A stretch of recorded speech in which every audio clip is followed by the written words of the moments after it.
Okay, well, I guess we'll get started. Good morning. My name is Dernay Coley. I'm a licensed clinical social worker, and I currently work with UTRGV TCHAT program, which is housed out of the School of Medicine here. And, I thank you guys, today for inviting me to give you this presentation on anxiety and depression in children and adolescents. So let's start out by just kind of going over a little bit of what we'll be talking about this morning. So during this presentation, we will review what is anxiety. We'll talk a little bit about the different anxiety disorders. We'll also distinguish between what is stress and what is anxiety.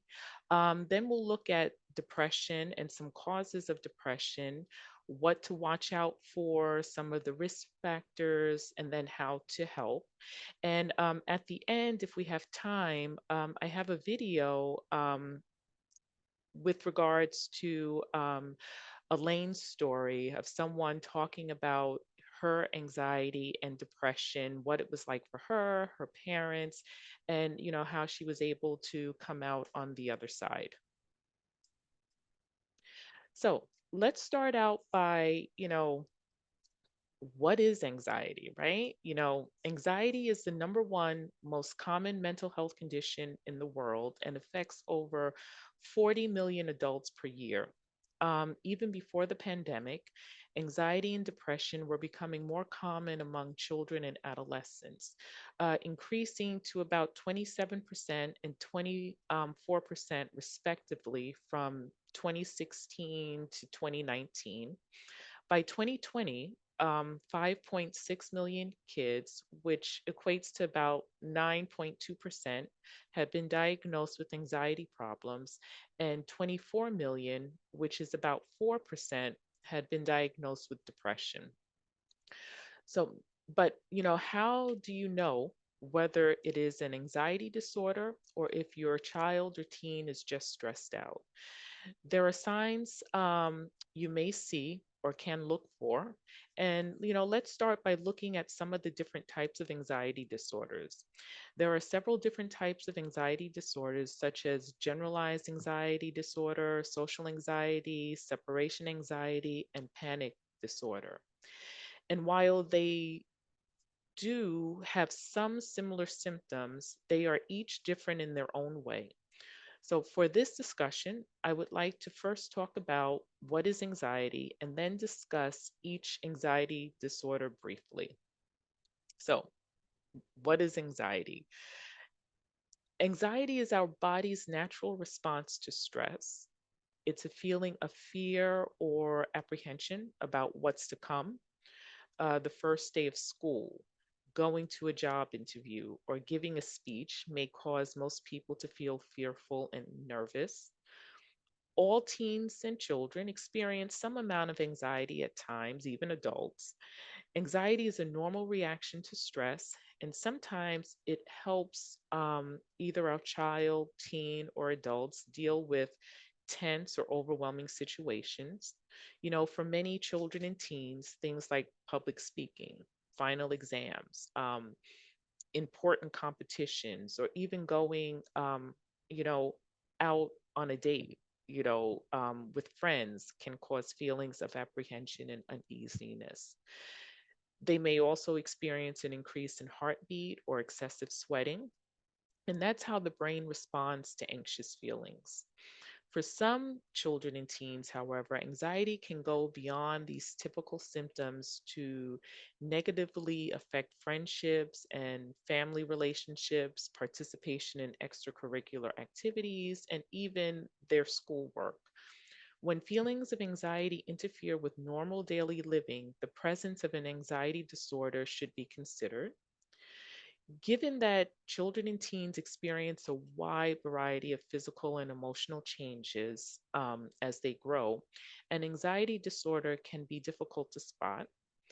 Many red flags may seem like usual child or teen struggles or may be chalked up to hormones. It's important to remember that there are many types of anxiety disorders. They range from social anxiety to generalized anxiety disorder. It's also worth pointing out that panic disorders and phobias fall under this category. Anxiety disorders just don't go away on their own.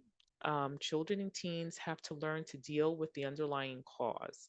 And that's why it's so important for loved ones to know the common causes of anxiety. Once families know what causes the anxiety, it's easier for them to help, their child or teen or loved one overcome it. The first anxiety disorder we'll look at this morning is generalized anxiety. So, what is generalized anxiety disorder? Generalized anxiety disorder is a condition that causes excessive and continuous anxiety about many things. It is not just the occasional angst or worries about one or two things, but the obsessing over almost all aspects of your life all the time, even ordinary routine situations or issues. The worry is out of proportion to the actual circumstance. It's difficult to control and affects how you feel physically. It often occurs along with other anxiety disorders or even depression. Some symptoms of generalized anxiety disorder are unrealistic worry over everyday things, inability to let go of worrying thoughts or ideas, lack of concentration, not being able to make decisions, having trouble dealing with everyday concerns, dwelling on things that might go wrong, restlessness. Person or the individual may experience shaking or trembling, irritability, headaches, fatigue, insomnia, not being able to sleep at all or having trouble sleeping or sleeping too much. Next, there is social anxiety. Now, social anxiety disorder or social phobia involves high levels of anxiety, fear, and ambivalence of social situations due to feelings of embarrassment, being self conscious, and concerned about being judged or viewed negatively by others. For children and teens, having a social anxiety disorder is a big deal, because children and teens are very social. However, if your child or teen starts acting afraid to meet new people, talk to others, and has an unrealistic worry of being judged by others, they can be suffering from a social anxiety disorder. Some other signs of social anxiety disorder in children and teens include avoiding friends and social activities, and not just the occasional not wanting to go out with friends, but the constant avoidance of going out with friends or attending social activities.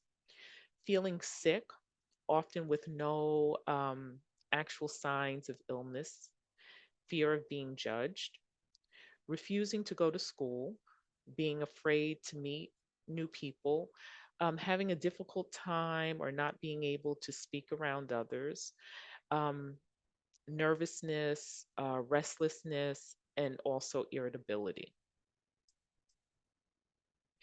Now, let's look at separation anxiety. And we tend to think about separation anxiety in babies and toddlers, but older kids can wrestle with it as well. In fact, grade schoolers and teenagers can have separation anxiety disorder, which is an extreme fear of being without a parent or caregiver that is out of proportion to the situation. Now, separation anxiety disorder is a disorder that is characterized by anxiety that's excessive for the child's developmental level and related to separation from parents or others who have parental roles. Some symptoms or some signs may include reoccurrent and excessive distress about anticipating or being away from home or um, the loved one, constant excessive worry about losing a parent or loved one, to an illness or a disaster, constant worry that something bad will happen, such as being lost or kidnapped, causing separation from the parent or other loved one, or whoever that caregiver is that they're connected to, refusing to be away from home because of fear of separation, not wanting to be home alone and without a parent or that caregiver in the home, reluctance or refusing to sleep away from home without a parent or loved one nearby, repeated nightmares about separation, and frequent complaints of headaches, stomach aches, or other symptoms when separation from a parent or caregiver is anticipated. So now let's talk a little bit about panic disorder. So, panic disorder involves repeated episodes of sudden feelings of intense anxiety and fear or terror that reaches a peak within minutes, a panic attack. You may have feelings of impending doom, shortness of breath, chest pains, or a rapid fluttering or pounding heart palpitations. And these panic attacks may lead to worrying about them happening again or avoiding situations in which they occur. So, some symptoms of panic attacks includes fast, shallow breathing, shortness of breath, having again that pounding heart or heart palpitations, having that feeling of or the sense of danger or impending doom, sweating. um, some individuals say that they feel like a choking sensation, shaking, trembling, intense fear that one is dying or losing control and or going crazy, having chest tightness or heaviness, hot flashes, chills, the sense that nothing is real, like a sense of derealization, feeling as if you're outside of your body or in a dream, um, dizziness or feeling faint, numbness or tingling, feeling again detached, having maybe stomach cramps, nausea, headaches. And panic attacks occur in the absence of any actual danger or threat. Some signs that a teen or child is having a panic attack include situations where um, the teen or child goes to great lengths to avoid certain situations, things, or activities. So, some of those things can be social withdrawal, is a symptom you may see. They may frequently worry about where and when their next panic attack will occur. You may see a decline in school performance. They may make excuses such as feeling sick to avoid going to school or participating in different activities. They may refuse or be reluctant to leave home. They may start, possibly drinking or using drugs, usually to cope. They may become depressed, fatigued. They may have suicidal thoughts and behaviors. So, suicidal thoughts and behaviors should never be ignored. Don't assume that your teen or child is just being dramatic or um, trying to be manipulative in some way. The risk of suicide is higher for individuals suffering from a panic attack or disorder, and even higher if depression is also present. Substance use may increase the risk of suicidal thoughts and behaviors. So, if your teen or child expresses any suicidal thoughts or behaviors, you should get your child or teen help immediately. Okay. So, now that we have reviewed some of the anxiety disorders, let's discuss how we can determine what is normal stress versus anxiety. And there's a fine line between stress and anxiety. Both are emotional responses, but stress is typically caused by an external trigger.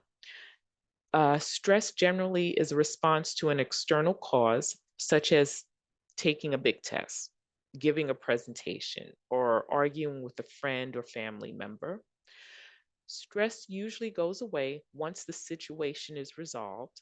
Stress can be positive or negative. So, for example, it may inspire someone to meet a deadline or, to strive for that A on an exam, or it may cause someone to lose sleep. Both stress and anxiety can affect, your mind and body. You may experience symptoms such as excessive worry, uneasiness, tension, headaches or body pain, high blood pressure, loss of sleep. Anxiety, on the other hand, is generally internal, meaning it's your reaction to stress. Anxiety usually involves having a persistent feeling of apprehension or dread that doesn't go away and that interferes with how you live your life. It is constant and continues even if there is no immediate threat. So, we have discussed what anxiety is and some anxiety disorders. Now, let's look at depression. Whereas anxiety disorder is characterized by chronic worry that impacts an individual's functioning, depression revolves less around fear or worry and more on excessive and persistent sadness or numbness. A person with depression may lose interest in activities and hobbies that they used to find rewarding. Energy and motivation are usually affected, and a person with depression may feel as though they are dragging around a lead weight. Once simple tasks, such as taking a shower or cleaning the dishes, may suddenly take a lot more effort. We all have times when we feel down or sad. Depression is a feeling of sadness, despair, or hopelessness that doesn't go away. In someone with depression, this feeling can last for weeks or months and interfere with the person's ability to participate in everyday activities. Depression affects a person's mood, their outlook on life, their thoughts, and behaviors. It also can cause fatigue, irritability, loss of appetite, headaches, and insomnia. People with depression often see the world in a negative light. They can be overly critical of themselves and feel worthless and unloved. They may feel overwhelmed by small problems the rest of us take in stride. They feel like giving up and they pull away from people and drop out of activities. And, these behaviors isolate them and, in terms or in many times make them feel worse. So, what are some causes of anxiety and depression in children and adolescents? So, teens and children can face many difficulties they're ill equipped to handle emotionally, such as a parent's divorce, maybe having a learning disability or learning difficulties, abuse and neglect, just to name a few. And by nature, they feel powerless against these situations, and the effects can remain with them well into adulthood. Even a child or teen who doesn't face any of these challenges can be depressed. An inherent tendency towards depression also can cause the problem. And although experts are not completely sure, some things can be risk factors for anxiety disorder and or depression. One of these is genetics. Those who have someone in the immediate family with a mental health disorder, such as anxiety, depression, or ADHD. One third of these individuals with ADHD also have an anxiety disorder. So it makes sense that if a family member has one of these disorders, the chances of your teen or child getting an anxiety disorder or depression, is increased. Depression and anxiety can run in families, but not everyone with a depressed or anxious family member becomes depressed or anxious. Besides life events and family history, Other factors that play a role in causing depression include social environment, medical conditions, and negative thought patterns. For teens, a stressful home environment or um, poverty and violence can lead to depression. Other possible triggers for teen depression includes, again, learning disabilities um, that make academic success difficult. Hormonal changes affecting their mood and physical illness. Drugs and alcohol also can affect mood and lead to depression. And many teens turn to these substances to medicate their emotions and what's going on. Some other causes and risk factors of anxiety and depression in teens are trauma. Children who endure abuse or trauma or witness traumatic events are at higher risk of developing anxiety or depression at some point in their life. Adults who experience a traumatic event also can develop anxiety disorders and depression. So it's important for them to find healthy ways to deal with trauma, such as getting counseling. Failure to do so can lead to the development of more issues. Now, stress due to an illness. Having a health condition or serious illness can cause significant worry. Chronic physical illness can also contribute to anxiety and depression. And some common chronic conditions associated with anxiety and depression include diabetes, asthma, hypertension. Also, it's important to be aware that some physical conditions can mimic anxiety conditions, like an overactive thyroid. It can be useful to see a doctor and be assessed to determine whether there may be a medical cause for these feelings of anxiety. Stress buildup, a big event or a buildup of smaller stressful life situations may trigger excessive anxiety and can lead to depression. For example, a death in the family, work stress, changes in living arrangements, family and relationship problems, major emotional shock, following a stressful or traumatic event. Personality, individuals with certain or who have certain personality types are more prone to anxiety disorders than others.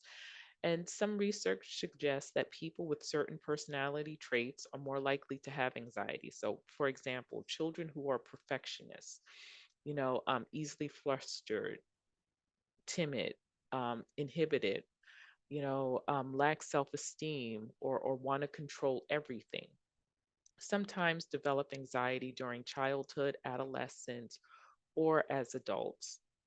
And, again, drug or alcohol use or misuse or withdrawal can cause or worsen anxiety and depression symptoms. So, sometimes it's hard to determine which happened first. You know, um, though often depression occurs after someone has been struggling with anxiety for a while. Anxiety might cause an individual to isolate themselves from the trigger or their symptoms, and that isolation may lead to depressive symptoms and a lack of interest in once pleasurable activities. Social anxiety and depression are particularly linked for this reason. Social anxiety can cause intense symptoms such as nervousness, shortness of breath, and sweating in social situations, causing a tendency to isolate and a lowering of a person's self esteem. So, some things to watch out for in your child or teen or loved one. You know, one is emotional changes. While some depression and anxiety, anxious teens and children express feelings of general worry, others experience subtle emotional changes, such as the feeling of feeling keyed up all the time or on edge. Again, irritability, having a difficult time concentrating, restlessness, or unexpected, emotional outbursts. Um, Second, social changes. Anxiety and depression can negatively affect friendships. So, if your once social child or teen suddenly avoids his or her favorite activities or stops making plans with friends, this is something to take note of. And you might notice that your child or teen, avoiding social interactions with friends, avoiding extracurricular activities, isolating from their peer group, and spending increasingly more time alone. Some physical changes that you may see. Many of the physical complaints that occur with an anxiety disorder, you know, can mimic average child or teen complaints, which tend to increase as they get older. But, pay attention to patterns. A couple of headaches here and there shouldn't be a cause of concern, for example. But frequent headaches are a red flag. Watch for these common psychosomatic complaints, such as, again, headaches, increasing migraines, gastrointestinal problems, unexplained aches and pains, excessive fatigue, complaints of not feeling well with no obvious medical cause, and changes in eating habits also. Sleep disturbances is another thing to watch out for. The American Academy of Pediatrics recommends that teens aged 13 to 18 get at least 8 to 10 hours of sleep on a regular basis to promote, optimal health. And, pediatricians also recommend shutting down screens, 30 minutes prior to bedtime and removing all electric devices from your child or teen's bedroom. It's no big secret that homework demands, the changing, brain structure in our children, extracurricular activities, and screen time can all cut into the sleep habits of children and teens. So therefore, it can be difficult to know whether fatigue is a product of anxiety or depression or, of just having a busy schedule. Some things to watch out for in your child and teen is, difficulty falling asleep consistently, difficulty staying asleep, having frequent nightmares, not feeling quite refreshed after sleep, them continuing to say that they feel tired or sleepy. Poor school performance. Given that anxiety and depression can affect everything from sleep habits to eating habits to missing school due to physical illness, it comes as no surprise that poor academic performance can also result from untreated anxiety and depression. School avoidance, missed days due to anxiety related illnesses, and persistent worry can make it difficult for anxious teens to keep up with their workload. So, watch out for these changes in your teens and children.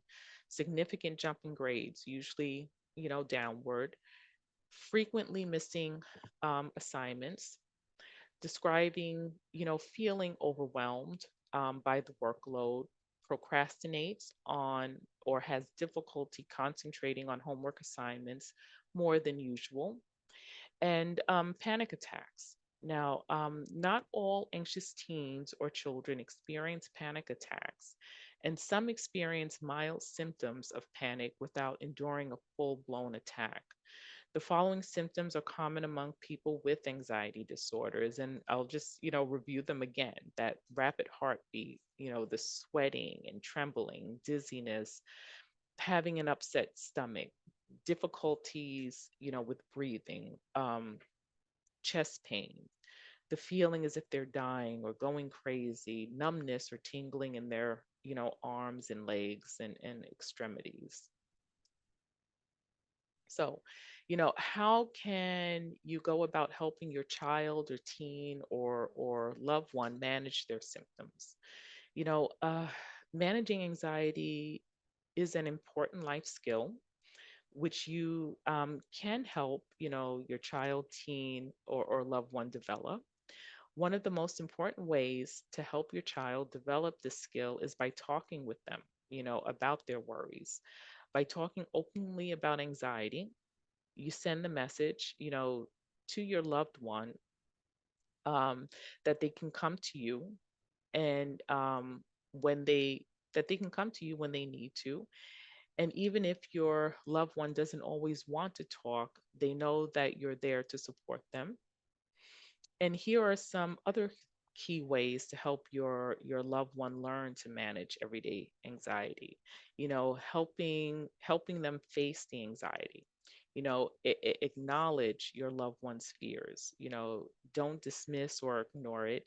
It's important for your loved one to feel that you take them seriously and that you believe they can overcome their fears.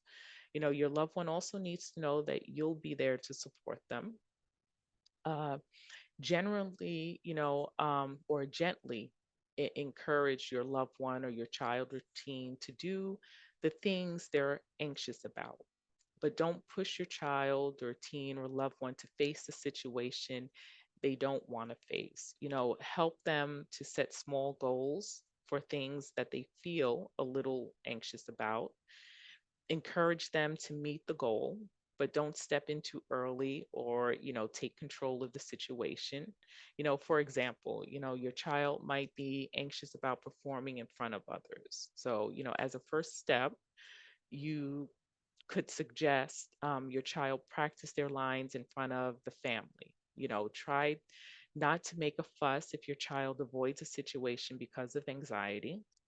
You can tell them that you believe they'll be able to manage their fear in the future by taking things step by step. Try to acknowledge all the steps that your loved one takes, no matter how small these steps are. And also helping your loved one explore and understand feelings. Tell them about your own worries as a teenager or as an adult. Remind your child that many teenagers and children feel anxious, and that feeling anxious is normal. We all feel anxious from time to time. Help your child understand that it's normal to go through a wide range of emotions, and that sometimes these can be strong emotions. uh, Talk with your child, teen or loved one about uh, their other emotions. For example, you seem really excited about going, I don't know, swimming or to the movies. This sends the message that all emotions, positive and negative, come and go. Listen actively to your loved one. Let your loved one explain their feelings in their own words, and don't rush to reassure them or try to solve problems for them. This lets them know that you understand how they feel. It can also help your teen or child identify their thoughts and feelings, which is a good first step to managing them. You know, uh, Giving your child love and support. Show your teen, your child affection, for example, by hugging and telling them regularly that you love them. Your love lets your child and teen know you're there to help them cope when they're feeling anxious. You want to avoid labeling your loved one as shy or anxious. Try to be a good role model for your loved one in the ways that you manage your own stress and deal with your own anxiety. Think about family life and routines. You know, um, Make time in your family routine for things that your teen or child enjoys and finds relaxing. And these could be simple things like playing or listening to music, reading books, or going for walks. Spend time with people your child or teen likes and trusts and feel comfortable around, and encouraging a healthy lifestyle for your child with plenty of physical activity, sleep, and healthy food and drink. It's also important for your child to avoid any types of substances, as well as any unnecessary stress. So an anxiety disorder or depression is unlikely to go away on its own. So, seeking professional help early for your loved one is the best thing that you can do, along with the tips that we discussed previously. Also, getting treatment for your loved one or your child or teen shows them that you, again, care, and it sends the message that they're not alone in this. So, there are many different options for professional help. You can always talk to your primary care provider or your child or teen's pediatrician, who can guide you to the most appropriate services for your family if you don't know where to go. There are psychologists, your child's school counselors, there's social workers, licensed professional counselors. Um, and, usually treatment usually focuses on strategies to help children and teens cope with anxiety and manage negative thoughts associated with depression. And this means that your child or your teen, they'll learn to manage the anxiety and depression rather than avoid it.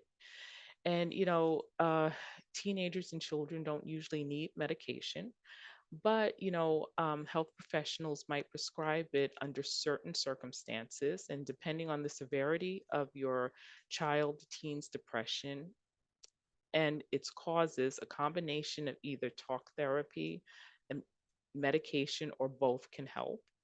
And usually a combination of both will get the best results. An antidepressant helps correct the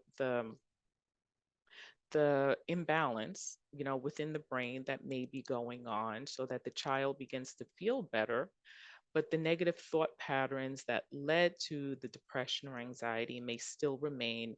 And, therapy, can help change those patterns, so the child or teen can better cope with the stresses in life that combine or that contribute to depression.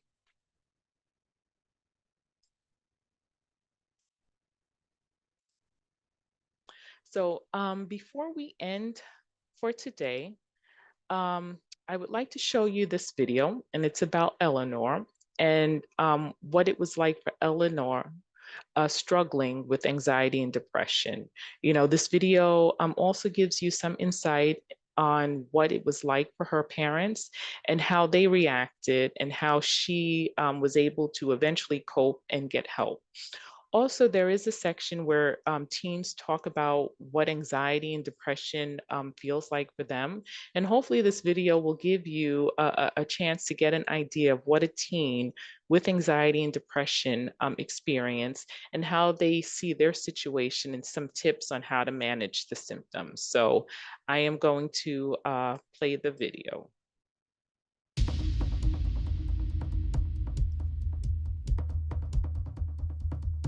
When you're feeling all alone, only you to hold your own. No one there to help you, only there to hold you down. So stop, don't beat up yourself, 'cause it's everyone else. So don't look down, look up around, 'cause you are better.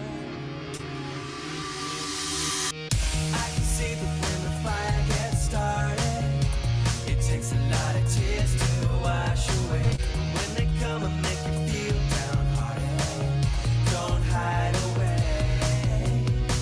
And now it's feeling like the longest day. It's getting harder to find the will to stay. You gotta find the strength inside of you, so don't hide away.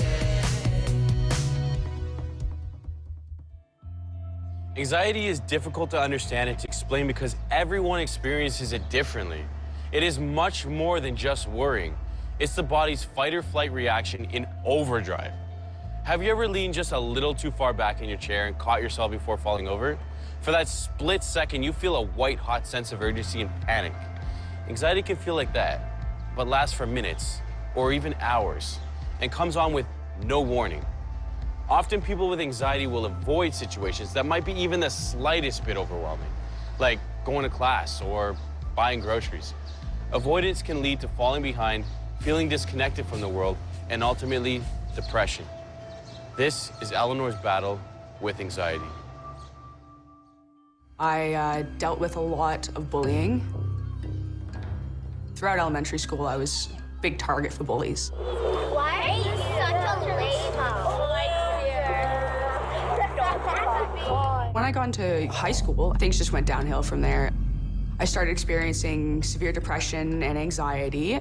I had trouble in school, I had trouble with relationships, and it took its toll on me. My name is Eleanor. Until about 12 years old, I kind of dressed like a boy. I liked guys' clothing a lot better. It was more comfy, and I felt more comfortable in it. And that just made me a huge target for bullying because they said, oh, you're not like all of the other girls who are wearing lip balm now and stuff like that.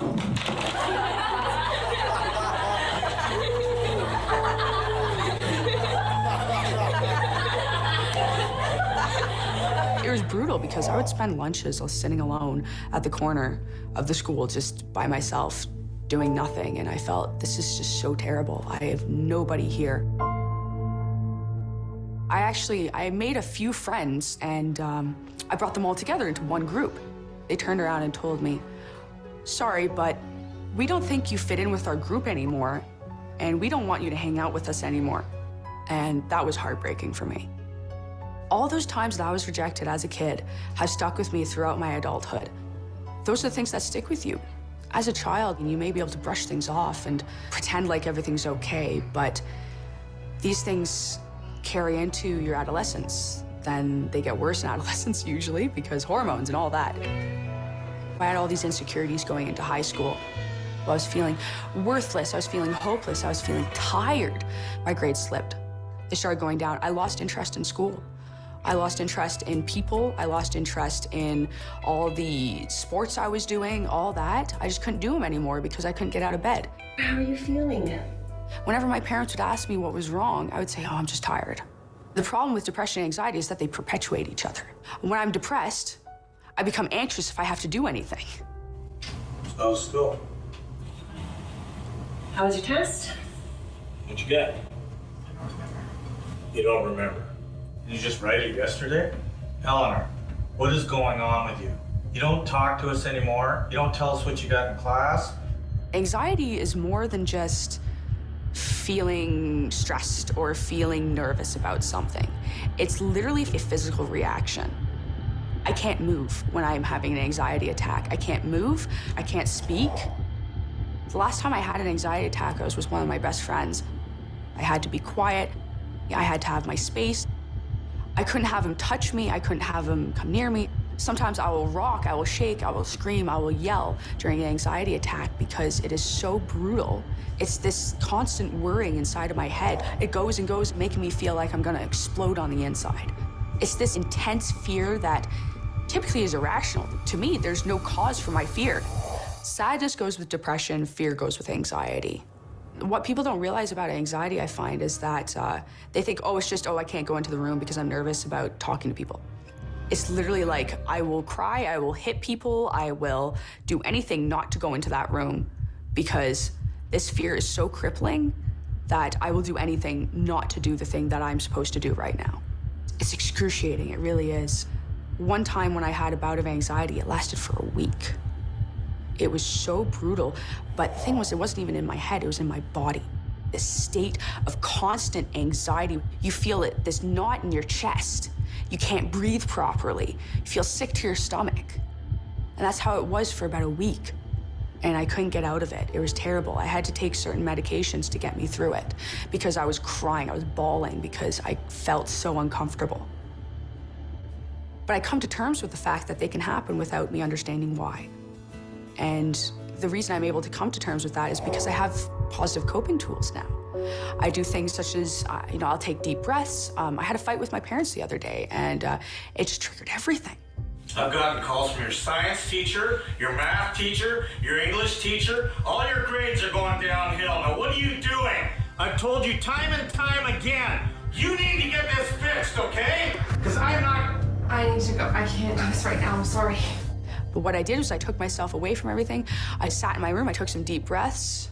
I calmed myself down. But what I do, I focus on one thing, focus on that one thing, put all my energy into focusing on that one thing and breathe through it. And eventually, I'm able to let it go. But I have to sit there until it's gone. Other things I do is I will put on music. I have a favorite playlist that I love to sing to. I love singing. It's my escape. It's a release for me. My relationship with my parents was very strained when I was a teenager. They were scared for me. The way they present their fear, I receive it as anger. I feel like they're yelling at me for things. So I would get angry at them for being angry at me for having problems. Get out of my way! No, you Mom, tell I need to go me. now. Move out of my way! Get back here! I'm not finished talking to you. But they didn't know about the drugs, about most of what I was going through. They didn't know about it because I hid it from them because I was so disappointed in myself for feeling the way that I felt that I didn't want to disappoint the people that meant the most to me. And that happened one day because I was arrested for possession of marijuana, and they had to pick me up from jail. And that was the most embarrassing moment of my life. You know, the cops didn't scare me. None of that scared me, but what scared me was my parents. Because I knew I'd just disappointed the people that loved and believed in me the most. And I felt like I was a huge failure to them. What are you thinking? You got to stop this crap. I can't believe I had to go down to the police station to get my daughter out of jail. The best thing they ever did for me and for them was educate themselves. They educated themselves on depression and anxiety and figured out, why do people with these things do what they do? They're able to step into my shoes and go, this is what it feels like to be you. So that opened the lines of communication between us. I started to become less angry at them. And as I started to fix my own problems, I became less of an angry, angsty teenager and more of a mature adult. And I was able to communicate with them in meaningful ways. So the more we communicate, the better it is. And the more they treat me like an adult and understand where I'm coming from, things have just gotten better over the years. I always say to parents, you know, you gotta have empathy for your kids, but the kids gotta have empathy for their parents as well. They gotta realize that their parents are human beings and that they're going through things and that they care about you just as much, probably even more than you care about yourself. And just to give your parents a break sometimes is a huge thing to do. Just understand that they're human, they have feelings, they have emotions, they may make mistakes sometimes too, and understanding that. In grade 11, I was ready to drop out of school. I was so done with everything, I couldn't handle it. What they did was they put me into an alternative education program within the school. And I found one of my longest standing friends there, which was my teacher. I still see her to this day. I see her every couple of months. We go out for lunch and everything and we catch up because she was such a huge influence on me in my life at that time. What she did, she was a teacher, she was a mentor, she was a friend, she was a mom, she was a therapist all at once. Because I would walk into that classroom with a sullen look on my face, just a look of just terribleness. And she would come up to me and say, let's go talk in my office, which was actually just the hallway, but we would go talk in the hallway and she'd say, what's wrong? Tell me now. And so I'd tell her and she'd be like, okay, so what are you gonna do about it? And I'd tell her what I think I'm gonna do about it. I'm like, okay, well, it's up to you. You gotta think about it, this is your decision, but you have to do what's right for you. She would always remind me of something along those lines. She didn't put the answers in my head. She let me come up with them myself. And so the more I came up with them myself, the more I learned about myself and the more I understood what I was going through. But she was always there as a support when I needed it. And that was what I really needed, was I needed someone other than my parents to be a support to me. I didn't have the friends that could support me. She was that person for me. She got me through high school. And what she did was she encouraged the things I was interested in. She would see like a little glimmer of interest in something that I would do and say, hey, you should pursue that. And eventually we came to the conclusion that I was ready for university at the end of high school and that psychology was probably the best route for me. So I started going to university for psychology and I took my first class and I went, wow, this is a lot different. This is way more up my alley. This is a lot more interesting. And so that interest just grew and I was able to put myself on a positive pathway. As I grew up, I started to have much more acceptance for everyone around me. I don't see anything as a reflection of myself anymore. I see people's actions as a reflection of what's going on in their own lives. And that's helped me come to terms with being bullied as well, because I see bullies as people who are just going through some serious issues themselves that we don't see as the bullied. So having that empathy, being able to put myself in other people's shoes, truly changes the way I think about people. All I want in life is to feel happiness and motivation of some sort on a regular basis, because that's what I lacked for so long. That motivation to help others and feel great about it is amazing. And that's what's encouraged me to follow the path that I am following today. So I went to psychology. I started learning about these things in more depth. I started learning the theory behind it. It's always been a hobby to analyze people for me. I've Alrighty, so I'm going to stop the video there. There's about 5 minutes left of the presentation. I just want to um, show a little bit of the references that I used to put this presentation together, and to open it up to any questions.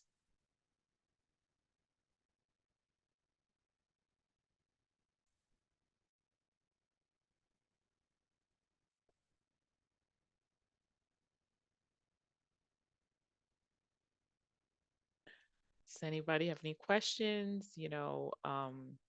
Any thoughts, any comments?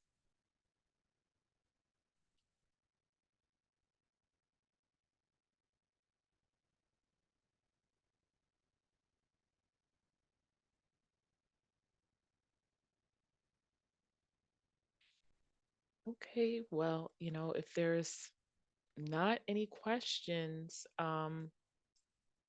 that is the end of my presentation and for this morning. So, again, I want to thank you all for inviting me to give this presentation to you, and I look forward to the next one.